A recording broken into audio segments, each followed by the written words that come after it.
All right, so we're going to continue on the signs and symptoms of pulmonary edema. In severe cases, they're going to talk about crackles, or sometimes wheezes may be audible. Again, crackles is that fluid sound that occurs in those lower airways, and wheezes is that constricting sound that's heard in the bronchioles themselves.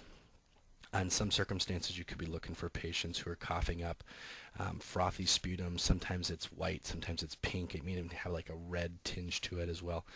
This is a pretty late sign, so just kind of be aware that hopefully we're picking up on this sooner than we get far down in these circumstances. Treatment-wise, so this is the stuff that definitely kind of keep in mind.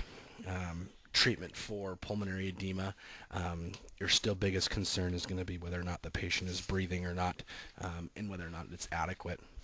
So if it's inadequate breathing, you're going to go ahead and first establish a patent airway and adequate breathing. In patients that are adequately breathing, high concentration oxygen is going to be needed if their saturations are below 94%. Keep the patient as comfortable as possible. The little more invasive technique would be CPAP. This is one of those circumstances that CPAP becomes readily available and you're able to use it. So utilize CPAP for that pulmonary edema. And again, that's just going to be a form of positive pressure ventilation. Pneumonia, this is a pretty common occurrence that we see in EMS. Some providers are real good about picking up on the subtle signs and symptoms, and other providers, we tend to miss some things. So kind of keep in mind your differential diagnosis when we get into signs and symptoms here so that you can have an idea what you're looking for. Medically, it's just an infection of one or both lungs caused by bacteria, viruses, or fungi. Whether it's you inhale a microbe from the air, or you aspirate food, or you aspirate something along those lines, those microbes grow in the lungs and cause that inflammation and infection. The signs and symptoms of this is going to be the big ones to definitely pay attention. Shortness of breath with or without exertion, coughing, fever is definitely one of those things that's somewhat specific to pneumonia, as well as this, asking about increased shortness of breath when it comes to rest or with exertion.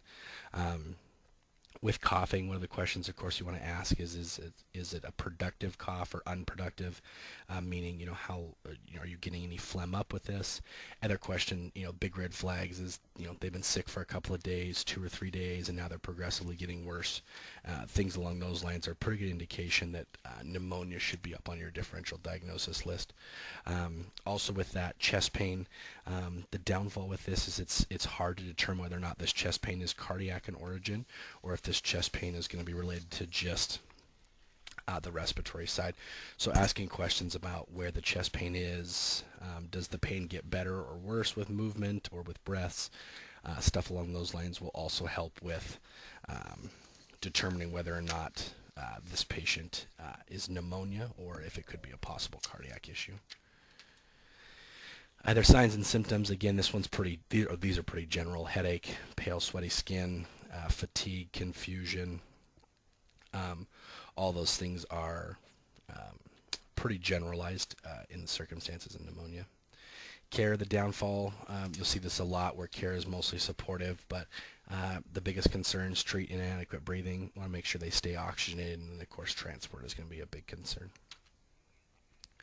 This is just kind of a look at the visual side of things. Again, high fever, chills, these are things that are kind of specific to raising pneumonia in your differential diagnosis list. Shortness of breath, this cough, this stuff is definitely indicative to pneumonia. Spontaneous pneumothorax. Now we get into the trauma chapters in the next section. This one's real important that you remember the word spontaneous. So spontaneous is going to be the medical condition, or meaning there's no other reason why this has occurred or should have occurred. So in this circumstance, be thinking about the medical side. We're going to talk about a simple pneumothorax, which is the traumatic side. But just in this circumstance, remind yourself this is a medical. The definition of this is going to be lung collapse without injury, other obvious cause. There is a population of people, as you can see here, the tall, thin people and smokers are at a higher risk. due to some issues that occur. This is just kind of a visual look at the medical conditions. So what you see here is these pulmonary blebs, so just these weak spots here on the lung. Over time, exertion or big deep breaths, something along those lines, can cause those to rupture, which then would have caused this spontaneous pneumothorax. Some of the signs and symptoms that kind of lead up to this, again, the ones that are specific to this, those lung sounds, absent on one side, that would be a big indication that we're dealing with a possible collapsed lung.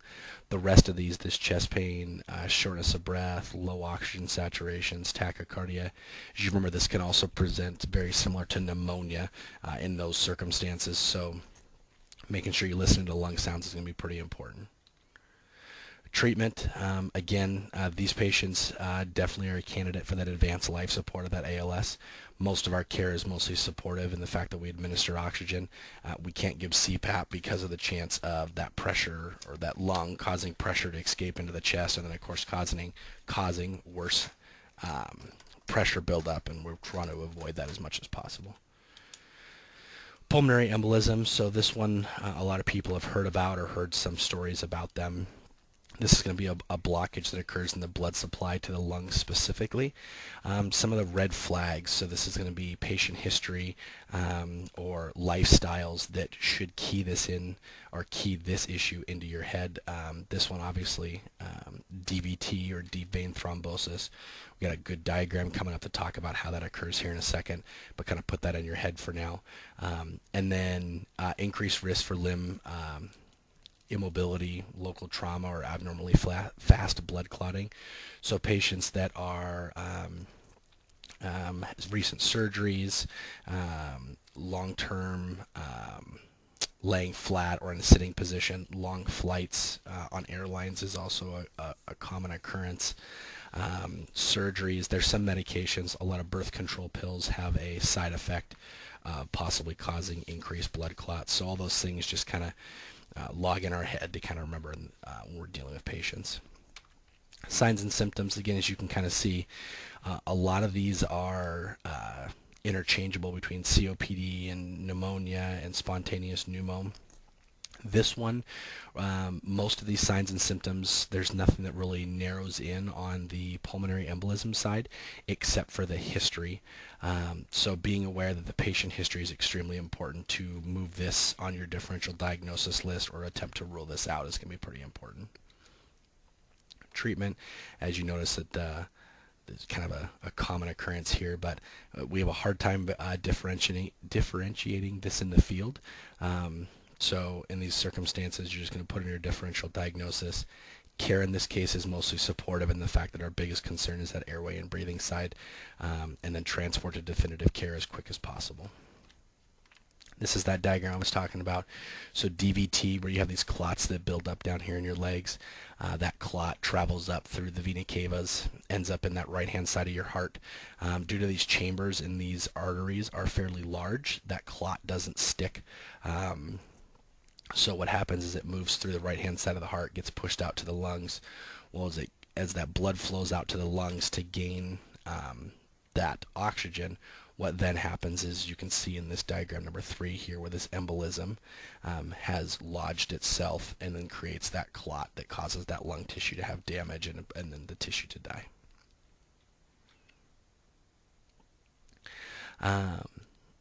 We're going to talk a little about differential diagnosis. Anytime you have patients that have these kind of risk factors, heart failure, so that CHF patient, COPD patients, patients with high blood pressure, patients with history of stroke, inflammatory bowel disease, medications such as birth controls or estrogen replacement therapies have a high risk during and after pregnancy, including right after pregnancy, so that postpartum time period has a high risk of clots, enlarged veins in the legs like varicose veins, and then cigarette smoking, all those increase your chance of PEs. So again, with the signs and symptoms being pretty generalized across the board, it's more important that we look, or it's very important that we look at these risk factors with life history. Epiglottitis, so this is going to be a pediatric issue for the most part. Infection causing swelling around and above the epiglottis. We're not seeing as much epiglottitis with vaccinations. I'm not going to attempt that, but the influenza type B vaccination is what they were vaccinating kids with for epiglottitis. So we saw a decrease, but of course now with the increase of parents not vaccinating their kids for reasons related to them or their personal beliefs, we are seeing some of these cases. It's not very common. It can be extremely dangerous in kids due to the size of their airways. The red flags are the signs and symptoms to look for. Drooling, and notice how this is in red. This is the big distinguishing factor between epiglottitis and croup because they present very similar. Putting them side by side, we're going to cover this more in the pediatric chapter, but putting them side by side, epiglottitis appears sicker. They usually appear with a high fever and they have drooling. Croup usually appears less sick, lower grade fever, and they complain of that sore throat. They complain of that, or they have a seal bark-like cough. These kids, they will prefer that upright or tripod position. For treatment-wise, keep the patient calm and comfortable as possible. Under no circumstances do we inspect the throat. Try to keep the kid from putting his fingers inside of his throat.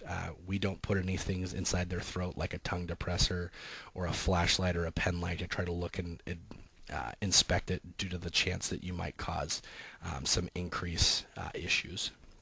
High concentration oxygen, try to keep them calm as possible. This is another candidate for ALS, and then transport that patient as quick as you possibly can. Cystic fibrosis, this is a genetic disease mostly diagnosed in childhood. This is not something that we're going to diagnose. That's not the purpose of teaching this. The purpose of teaching this is just to kind of give you a real basic understanding of what's going on and the way to treat these patients. They're going to have caregivers in most circumstances because this disease can be fairly debilitating. So talking to the caregiver's going to know much more about this disease and treatment than you are, unless you have personal experience with this.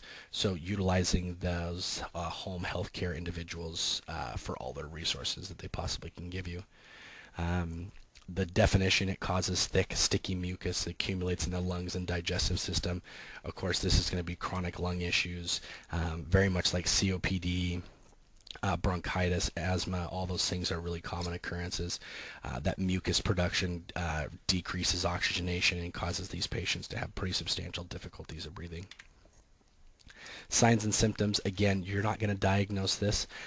So if you're calling it cystic fibrosis, the reason why is because they told you they have cystic fibrosis. Other than that, we're not going to put this on our differential diagnosis list because we're not diagnosing it. But most commonly, cough with large amounts of mucus. Fatigue is very common. Pneumonia. So if they do have cystic fibrosis, just don't forget there's other possible issues they could be having. I understand the reason why you're being called is the cystic fibrosis, but be thinking about, is there a chance of a spontaneous pneumo? Is there a chance they could have pneumonia? So you're going to treat those symptoms of the problem as well. Treatment, again, allow those caregivers to guide as much of the treatment as you possibly can. They're going to know more about this disease than you're going to know, unless you, like I said, unless you got personal experience. So they're the best resources. Allow them to educate you when it comes to equipment or treatments. Still with these, your biggest concern is adequate breathing versus inadequate breathing, and then transport them. Viral respiratory infections, we don't spend a ton of time on this. We deal with this every year. The problem is when patients with chronic medical conditions like COPD or CHF, something along those lines, when they get a viral respiratory infection, then the increase of difficulty breathing and so on is our big concern. So they complain of, sore throat, scratchy throat, sneezy, runny nose, fatigue, fever and chills. It can go to their lungs. It can turn into things like pneumonia. So just kind of be aware of those. Your personal protective equipment when it comes to, masks and stuff. Be thinking about the safety aspect. It is the first thing. It is our very first concern. So let's just not forget that fact. Inhaler we kind of talked about because we're talking about respiratory emergencies. A lot of these patients are going to have prescribed inhalers for some chronic medical issues. So with that, being said, we're just going to kind of review this. It's most commonly prescribed to patients for problems that cause bronchoconstriction, for the fact that albuterol, or this prescribed inhaler, is going to be a bronchodilator. Before administering the inhaler, obviously we talked about the rights a couple chapters ago. Make sure you get the right patient, the right time, the right medication, the right dose, the right route, and make sure it's not expired. The directions for using this is shake this inhaler vigorously. Ensure this person is alert enough to use this inhaler. If it has a spacer device, which I'll show you a picture here in just a second, make sure to utilize that spacer device. It does help with getting as much as that medication into the lungs as possible. But you want to have that patient exhale, and then you want to place this inhaler in their mouth. As they inhale, they're going to push the button, and they're going to hold that a big deep breath for as long as they possibly can. That way, to ensure that this gets down into the bronchioles and causes that vasodilation, or I'm sorry, the bronchodilation. This is that spacer I was talking about, so the spacer just fits right onto the end of it, and again facilitates a little better administration of that drug. Here's the directions again. Have them exhale deeply, have them put the lips around the opening of the device, press the inhaler to activate the spray, make sure the patient holds the breath as long as they can so the medication gets absorbed down in those lungs. The prescribed inhaler also, these patients might have a small volume nebulizer. We're going to talk about it in word format, but here's just a really good picture. Most patients will usually hang on this themselves. This is not a medication that we're administering as EMTs, but these patients might have these devices at home, so we're going to talk about how you can assist them with that. So medications usually administered as either Atrovent or albuterol. Again, both of those have bronchodilator components to them. The nebulizer is just a running oxygen or air through a liquid medication like you saw in this picture. Your oxygen tubing hooks right up here in the bottom. If you're taking notes, you hook this up to 6 liters per minute is going to be how many liters per minute we hook up to that nebulizer to allow that to aerosolize and be breathed in as a vapor.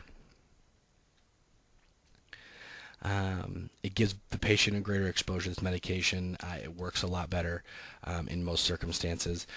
Again, this is not being administered by us. We're just assisting them.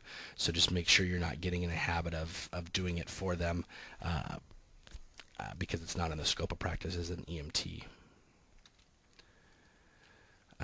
So capnography, we're going to talk a little about that. This is a little bit deeper into some of the tools we have in the field. What we're talking about is a sign, a vital sign that we can monitor to tell us kind of the wave or a visual look at respiration specifically.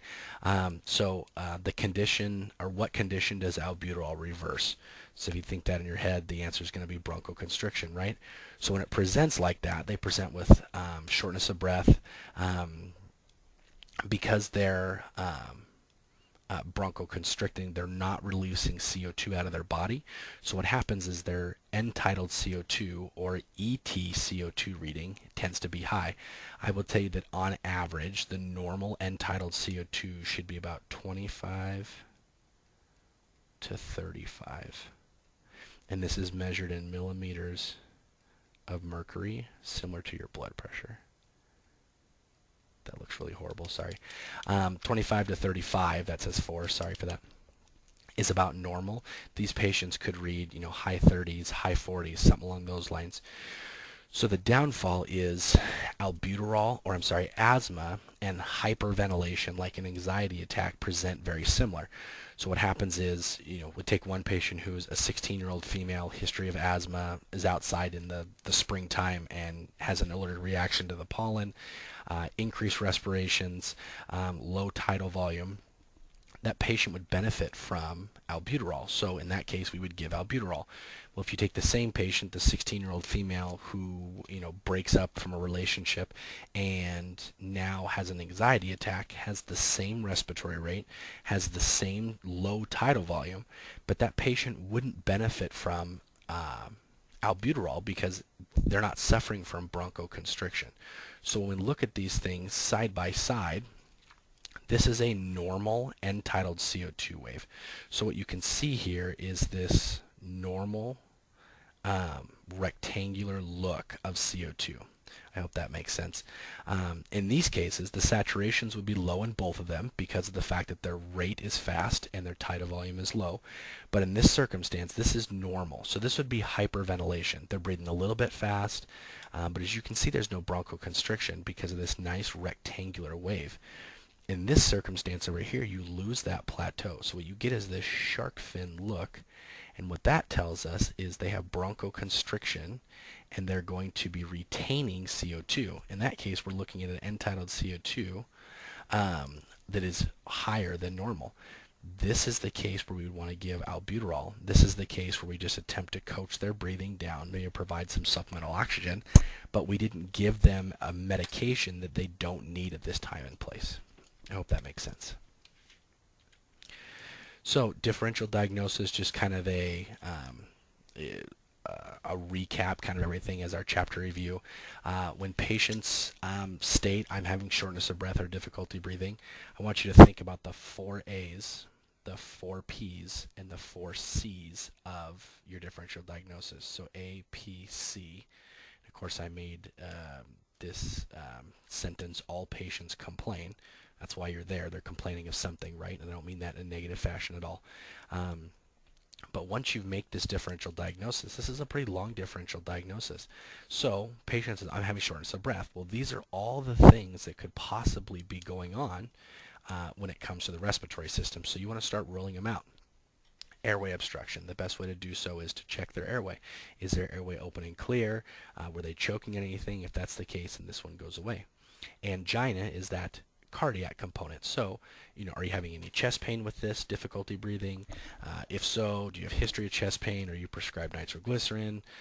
The questions I would encourage you to ask is, with chest pain or difficulty breathing, ask them if that changes with movement, with breathing, or with palpation.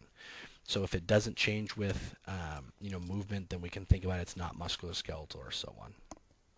Anxiety, take a look at their heart rate, take a look at their history, take a look at their presentation, and see if we're dealing with anxiety. Asthma, we're going to listen to lung sounds and rule out any wheezes. We're going to look at history, look at possibility of allergens. If that's not the case, then not asthma. Pneumonia, we talked about, do they have a fever? Did they have a cough? Was it productive or unproductive? Take a listen to their lung sounds. If their lung sounds are bilaterally not normal, then we're probably not thinking about pneumonia. Normally pneumonia is one-sided.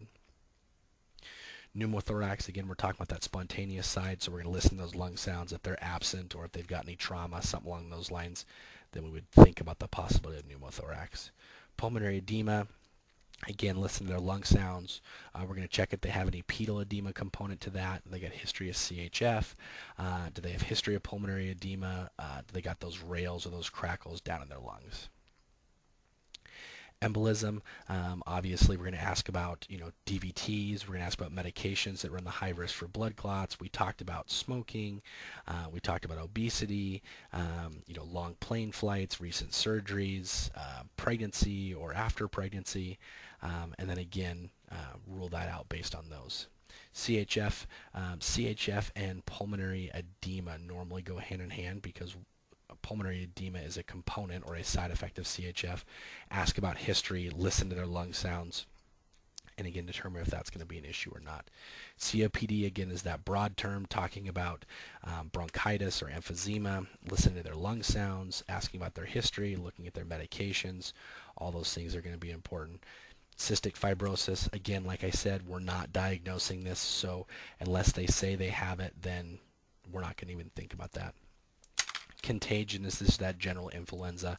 Ask if they've been sick, did they get a flu shot, they've been around other people who are sick, and so on. That way you've worked through that whole process. So that's kind of how differential diagnoses work. We're going to work on this much more in depth as we come in coming chapters when it comes to medical. So kind of remember the way this differential diagnosis works. That's the end of the chapter. Hope you enjoyed, and let me know over there on the side if you got any questions.